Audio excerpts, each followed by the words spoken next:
ഈശോയിൽ സ്നേഹമുള്ള സഹോദരി സഹോദരന്മാരെ, ലൂക്കായുടെ സുവിശേഷം 7:28. സ്ത്രീകളിൽ നിന്ന് ജനിച്ചവർ യോഹന്നാനേക്കാൾ വലിയവനായ ആരുമില്ല. പ്രിയമുള്ളവരെ, ഇന്ന് വിശുദ്ധ സ്നാപക ജന്മത്തിരുനാൾ തിരുസഭ ആഘോഷിക്കുകയാണ്.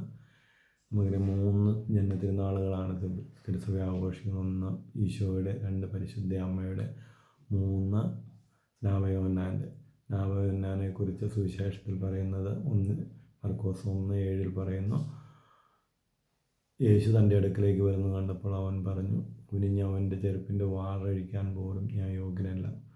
അത്രമാത്രം എളിമയുടെ തലത്തിലേക്ക് വന്ന വ്യക്തിയാണ് സ്നാപകയോഹന്നാൻ. അതായത് പാദങ്ങൾ കഴുകാൻ തക്കവിധ മനോഭാവം, മറ്റുള്ളവരെ നമ്മളെക്കാൾ ശ്രേഷ്ഠനായി കാണുന്ന മനോഭാവം. അതുകൊണ്ടാണ് ഈശോ സ്നാപകയോഹന്നാനെക്കുറിച്ച് പറഞ്ഞത്, സ്ത്രീകളിൽ ജനിച്ചവരിൽ സ്നാപകയോഹന്നാനേക്കാൾ വലിയവനായ ആരുമില്ല. പ്രിയമുള്ളവരെ, ആരെല്ലാം എളിമയുടെ തലത്തിലേക്ക് കടന്നു വരുന്നോ, ഏറ്റവും എളിയ മനോഭാവം, അതായത് പാദങ്ങൾ കഴുകാൻ തക്കത് മറ്റുള്ളവരെ ശുശ്രൂഷിക്കാൻ ആഗ്രഹിക്കുന്നവരെല്ലാം ദൈവം ഉയർത്തി കാണിക്കും. അതുകൊണ്ടാണ് യോഹന്നാൻ 13:14 പറയുന്നത്, ഗുരുവും കർത്താവുമായ ഞാൻ നിങ്ങളുടെ പാദങ്ങൾ കഴുകിയെങ്കിൽ നിങ്ങളും പരസ്പരം പാദങ്ങൾ കഴുകാൻ ഞാനൊരു മാതൃക നിങ്ങൾക്ക് നൽകിയിരിക്കുന്നു.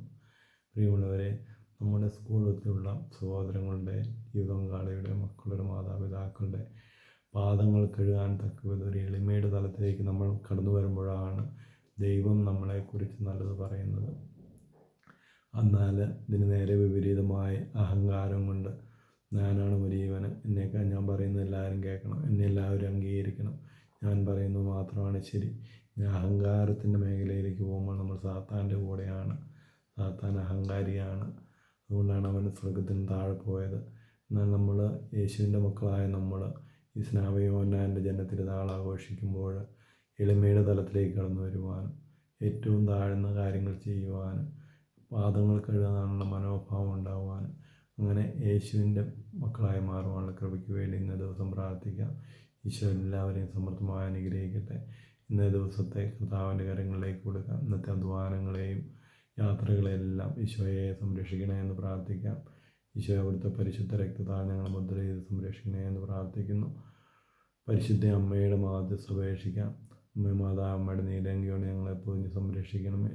സകല വിശുദ്ധരുടെയും മാധ്യസ്ഥ അപേക്ഷിക്കാം. പ്രത്യേകിച്ച് വിശുദ്ധ സ്നാപകയോഹന്നാൻ്റെ മാധ്യസ്ഥ ഞങ്ങൾക്ക് ഓരോരുത്തർക്കും നൽകണേ എന്ന് പ്രാർത്ഥിക്കാം. ഇന്നേ ദിവസത്തെ ഈശോ എല്ലാവരെയും അനുഗ്രഹിക്കണേ എന്ന് പ്രാർത്ഥിക്കുന്നു. ആമേൻ.